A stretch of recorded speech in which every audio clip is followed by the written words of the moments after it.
अस्सलाम वालेकुम नाज़रीन, पाकिस्तान साइड के साथ मैं हूं आपका मेज़बान तलहा मुख्तार। नाज़रीन, आज मेरे साथ मौजूद हैं नूर हसन साहब, जो दोनों टांगों से मजदूर हैं, लेकिन किसी के आगे हाथ फैलाने के बजाय इन्होंने अपना कारोबार शुरू करने को ज़्यादा तरजीह दी। लेकिन इनके कुछ मसले मसाइल भी हैं। इन्होंने सामने एक रिक्शे के अपने बोर्ड लगा के रखा, इस पर वाज़ेह लिखा हुआ है कि मैं मजदूर और चीज़ें छीन के लोग मत भागा करें। आइए इनसे बात करते हैं। अस्सलाम वालेकुम। वालेकुम अस्सलाम। सर, ये आपने बोर्ड क्यों लगाया हुआ, पहले ये बताएँ। सर, बोर्ड इसलिए लगाया कि यहाँ पे पाकिस्तान में आपको पता है कुछ अच्छे लोग भी हैं और कुछ बुरे लोग भी हैं। जो बुरे लोग हैं वो ऐसे आते हैं, चीज़ों को पार कर मेरी छीन कर चले जाते हैं, उस वजह से ये बोर्ड लगाया हुआ है। और उसके अलावा ट्रैफिक पुलिस वाले आते हैं, वो तंग करते हैं, LDA वाले आते हैं, वो तंग करते हैं। अगर ये बोर्ड ना लगाओ तो वो ज़्यादा तंग करते हैं। बोर्ड लगाओ, थोड़ा उनको देखते हैं बोर्ड को कि ये आदमी माजूर है, तो वो थोड़ा सा लिहाज करते हैं। फिर वैसे कह देते हैं साइड पे चले जाओ, खड़ा नहीं होने देते। लेकिन जब हमें खड़े ही नहीं होने देंगे तो हम रोज़ी कहाँ से कमाएंगे, अपने बच्चों का पेट कहाँ से पालेंगे। हम 3 भाई हैं, तीनों के तीनों माजूर हैं, ठीक है। और शादीशुदा मेरे 3 बेटे हैं, मकान रेंट का है, सारा अखराजात आपको पता महंगाई भी है ऊपर से। तो यहाँ से अखराजात हमने यहाँ से, और कोई हमारा कारोबार नहीं है, कोई कुछ नहीं है। ये नॉर्मल सा कारोबार है, हमारा काम है, ये हम करते हैं अपने बच्चों का और अपना पेट पाल रहे हैं इसके ज़रिए। बस इसलिए बोर्ड लगाया ताकि हमें कोई तंग ना करे। लेकिन फिर भी लोग तंग करते हैं, उनकी मेहरबानी है, लेकिन अल्लाह करम करेगा। तो कितना कमा लेते हैं, ये गुजारा हो जाता है इतनी महंगाई में आपका? सर, जितनी महंगाई है इसमें तो आपको पता है कि आपने सुना था हमारे वज़ीर-ए-आज़म का बयान के 2 लाख में भी गुजारा नहीं होता उनका। तो हमारा 10, 15, 20 हज़ार में कैसे गुजारा होगा? हम 9,000 रुपये मकान का किराया दे रहे हैं, इसमें इतनी बचत नहीं। अब महंगाई बहुत ज़्यादा है, उधर से चीज़ें महंगी लेकर आते हैं। इधर लोग हैं जो वो कहते हैं बस ना कितनी भी कम कर लें, भी मिल जाए हमें। स्टोरों पर जाते हैं, बड़े बड़े स्टोरों पर जाते हैं, उधर अगर 100 की चीज़ है उनको 200 की भी मिले ना वो ले लेते हैं। लेकिन इधर अगर 100 की चीज़ उसको बोलेंगे ना 100 रुपये की, वो कहेंगे 50 देंगे आपको। तो इसमें गुजारा करना तो बहुत मुश्किल है, लेकिन कर रहे हैं, क्या करें। ये आपकी टांगों का असल इशू है क्या? ये कब से है, बचपन से है या बाद में जवानी में आके हुआ है? सर, ये हमें तीनों भाइयों को बचपन से है। हमारे बाकायदा ID कार्ड वगैरह डिसेबल बने हुए हैं, सर्टिफिकेट भी बने हुए हैं। इसी वजह से हमें हमारे वालिद ने छोड़ दिया कि ये माजूर हैं। उसने आगे शादी कर ली, हमारी वालदा को छोड़ दिया, तो वालदा ने भी आगे शादी कर ली। मुझे मेरे नानी ने उन्होंने पाला है। 2 भाई हैं, वो ताई के पास रहे हैं, उधर ही उन्होंने ताई ने उनको पाला, उनकी भी मेहरबानी है। तो उसके बाद हम आस्ता आस्ता अपने पैरों से खड़ा होते हैं, ये काम करना शुरू कर लिया। हमारी शादियाँ होगी, ज़ाहिर बात है किसी के पास कितनी देर हम रहेंगे, आखिर ना एक दिन तो हमें अपने घर में आना ही चाहिए था। लेकिन अब हम अपना ये छोटा मोटा कारोबार कर रहे हैं, अल्लाह पाक रोज़ी दे रहा है। लेकिन इस वक्त बहुत मुश्किल से हम गुजारा कर रहे हैं, महंगाई बहुत है, ऊपर से काम शाम नहीं है, बड़ी मुश्किल से अखराजात पूरे कर रहे हैं। लेकिन क्या करना पड़ता है, मजबूरी है हमारी। अच्छा, तो जब ये चीज़ें लोग खींच के लेके जाते हैं तो दिल में कोई आता नहीं कि अब बद्दुआ देने का, या कोई दुख नहीं होता? सर, दुख होता है, बहुत ज़्यादा दुख होता है, लेकिन हम बद्दुआ नहीं देते। हम यही कहते हैं कि अल्लाह उसका भला करे। अल्लाह हमें तो दे रहा है, देता रहेगा इंशाल्लाह। लेकिन जो हमारी चीज़ें लेकर जाता है उसका कुछ नहीं बनेगा इंशाल्लाह, और कभी नहीं बनेगा। हमारी बद्दुआ नहीं हम दे रहे, लेकिन जो भी हमें तंग करता है उसका भला हो, बस यही कहेंगे। अच्छा, तो मुझे ये बताएं कि लोग जो चीज़ें आपकी लेके भागते हैं, उनको इस चीज़ का इल्म है कि आप माजूर हैं, भाग नहीं सकते उनके पीछे? सर, उनको इल्म होता है तो इसीलिए वो ऐसे करते हैं, क्योंकि उनको पता है कि ये माजूर है, कुछ भी नहीं कर सकते। इसलिए मैंने बोर्ड इसीलिए लगाया है, उनके अगर रिक्वेस्ट की है कि यार आप मेहरबानी करें, मेरी चीज़ें ना उतारा करें। लेकिन फिर भी अक्सर होता है, यहाँ से लड़के आते हैं, उनको मैं बताता हूँ, खुद बताता हूँ कि यार भाई मैं माजूर हूँ, तो आपकी मेहरबानी है यार, तंग ना करें, ये चीज़ें से ज़्यादा ना उतारें, जो उनसे लेनी है आप उतार लें। तो उस वक्त वो कोई ना कोई चीज़ पकड़ते हैं, बाइक को किक मारते हैं और चले जाते हैं। मैं देखता रह जाता हूँ कि क्या करूँ अब। तो एक दफ़ा ऐसा हुआ कि इधर 2 पुलिस वाले मेरे पास खड़े थे। पहले एक लड़का आया रिक्शे में, कहता है यार मुझे ऐनक चाहिए। मैंने कहा भाई ले लो। 2-3 ऐनकें उसने उतारी, कहता उधार कर लो। मैंने कहा यार इतना तो उधार नहीं ना होता, मैं अभी माड़ा बंदा हूँ। तो चला गया। बाद में आया इधर मेरे पास 2 पुलिस वाले लड़के खड़े थे, तो उसने 2-3 ऐनकें उतारी हैं, रक्षा उधर पीछे खड़ा किया मेरे, उसमें बैठा चेक कर रहा था शीशे में। वैसे ही उसने सलफ मारी है, भाग गया। पुलिस वाले पीछे उसके गए हैं, लेकिन वो उनके हाथ नहीं आया, वो चला गया। तो यही मजबूरियाँ हैं सर सारी।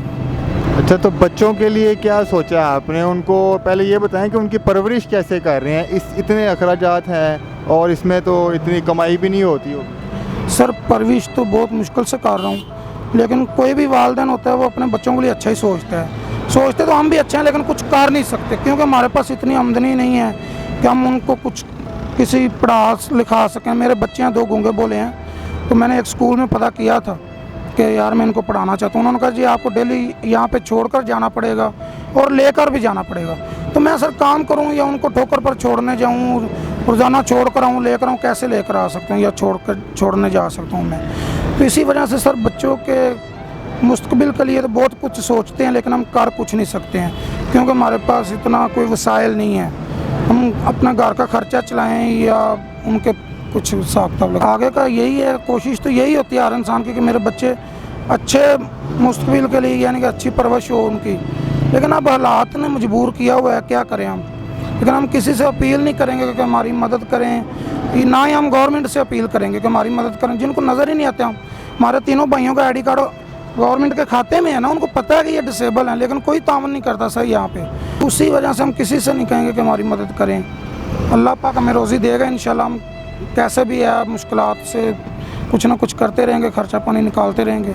ये बताएं मुझे कि घर से जब आप आते हैं तो किस तरह से घर से आते हैं आप? सर जब मैं घर से सुबह निकलता हूँ तो मेरी वाइफ मुझे उठाकर सारा यानी कि मेरा जो काम है वो करती है वाइफ मेरी। वो गूंगी बोली है लेकिन उसको इशारे के साथ मुझे बताना पड़ता है। पेशाब वगैरह वो घर में करवा देते, बिठा देती है।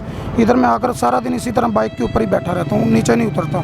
हाँ अगर खुदा न खास्ता कोई बारिश वगैरह आती है फिर मुझे घर ही जाना पड़ता है। इधर मेरा कोई ऐसा सिस्टम नहीं है कि जो मैं कवर हो जाऊँ। घर जाना पड़ता है, छुट्टी हो जाती है काम से। मुझे उठाकर नीचे उतारना होता है बाइक से और उसने मुझे उठाकर ऊपर बिठाना होता है। तो अभी आपने देखा आपके सामने ट्रैफिक पुलिस वाले आए हैं, कैसे वो कर रहे थे। वो आपकी वजह से छोड़कर चले गए, वरना उन्होंने मुझे इधर खड़ा नहीं होने देना था।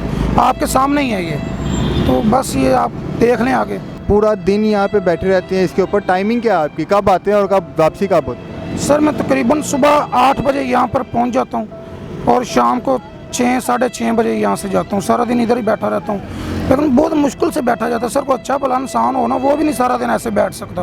इधर कोई टेक वगैरह लगाने की जगह नहीं है क्योंकि मैं बाइक से नीचे नहीं उतर सकता। वरना मैं चलो छोटी सी कोई कुर्सी वगैरह रख लूँ, मुझे उठाकर ही नीचे उतारना है और उठाकर ही बिठाना है। इधर बैठने का मुझे फ़ायदा ये होता है कि ये जो चीज़ें अंदर पड़ी पुड़ी हैं ये मैं खुद चले मुश्किल से पकड़ कर उनको कस्टमर को दे देता हूँ। तो उसी वजह से इधर ही बैठा रहता हूँ और कुछ नहीं है।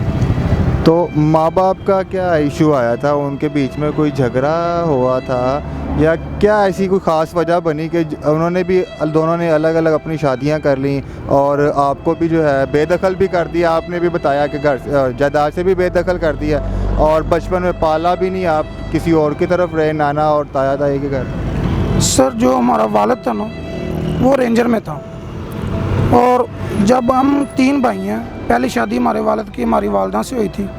उसके बाद जब हम तीनों भाई पैदा हुए उसने देखा कि ये माजूर हैं, तो उसने हमारी वालदा को तलाक दे दी इस वजह से कि आपके तो बच्चे ही सारे माजूर हैं, मैं आपको क्या करूं। उसके बाद उसने 7 शादियां और की हैं, लेकिन अभी उसके पास कुछ नहीं है, कोई बीवी नहीं है, सब कुछ छोड़ दिया उसने।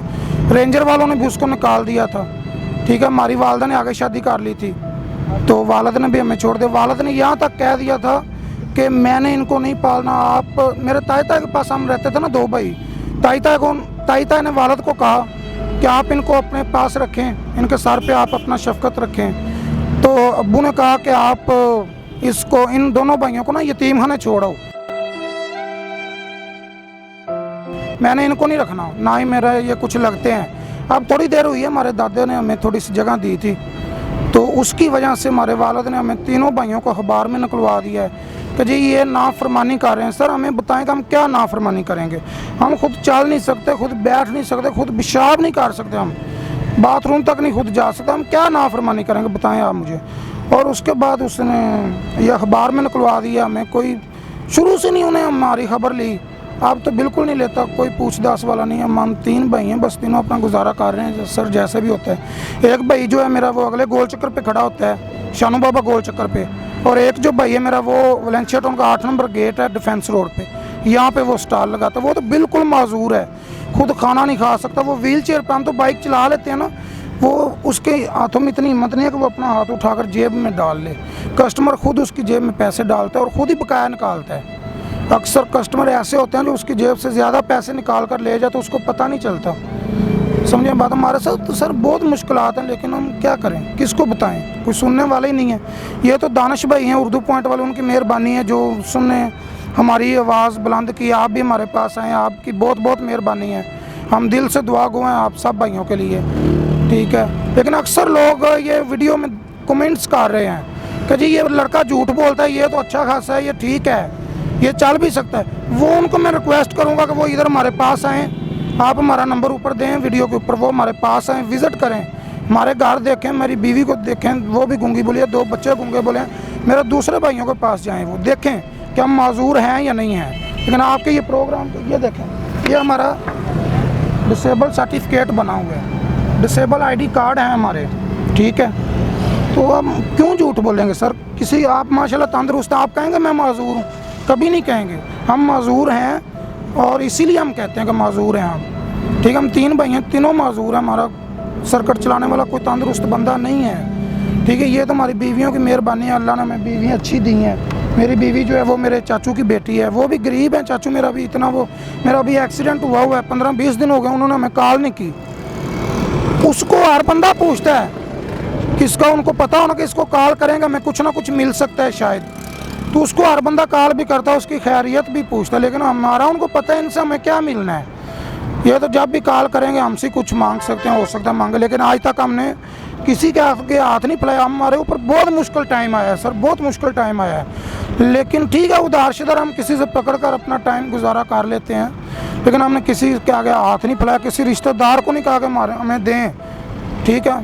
हमारी यही दुआ है अल्लाह ताला से कि हम मर जाएंगे लेकिन किसी के आगे भीख नहीं मांगेंगे, हाथ नहीं फैलाएंगे, किसी रिश्तेदार को भी नहीं कहेंगे कि हमारी मदद करें, ठीक है। तो कोई किसी को दे भी नहीं सकता, ये तो अल्लाह ताला की ज़ात है जो देकर पछताती नहीं है। बंदा तो आपको पता 10 रुपया देकर भी बहुत सी बातें करते हैं। तो यही बात है सर, हमारे ऊपर अब कर्जा चढ़ा हुआ है ये पठान का, काफ़ी पैसे, उसकी मेहरबानी को वो मैं अभी तक भी थोड़ा बहुत हमारे पास जितने पैसे हम उसको दे देते हैं, आगे से थोड़ा सा माल ले आते हैं, वो हमें कुछ नहीं कहता। तकरीबन 4-5 लाख रुपये हम उन्होंने उसको देना है तीनों भाइयों ने, लेकिन उसकी मेहरबानी, अभी वो भी कह रहा है कि यार हालात बहुत ख़राब है, महंगाई है, आपकी मेहरबानी है यार हमें पैसे दो, लेकिन ज़्यादा तंग नहीं वो कर रहा है। लेकिन सर देना तो है ना, देकर ही जान छूटेगी। अभी ये है कि अगर वो हमें माल ना देगा तो हम किधर जाएंगे, हमारे पास नेट कैश नहीं होगा तो हम कहाँ से माल लाएंगे। ये है कि अगर वो हमारा माल बंद कर दे तो हम फिर मुश्किलात और भी मुश्किलात बढ़ जाएंगी। तो जी नाज़रीन, आपने इनकी बात सुनी है, इनको कितनी मुश्किलात का सामना करना पड़ रहा है, सब आपके सामने ही है। मेरे सामने अभी वार्डन वाले आए थे, उन्होंने इनको हटाने की कोशिश की, तो मैंने ही इनका बोर्ड जो सामने लगा हुआ है वो मैंने उनको दिखाया और वो फिर आगे गए। उम्मीद है कि इनकी मुश्किलात में आगे इजाफ़ा नहीं होगा, कमी ही आएगी। इसी के साथ मुझे दीजिए इजाज़त। अल्लाह हाफिज़।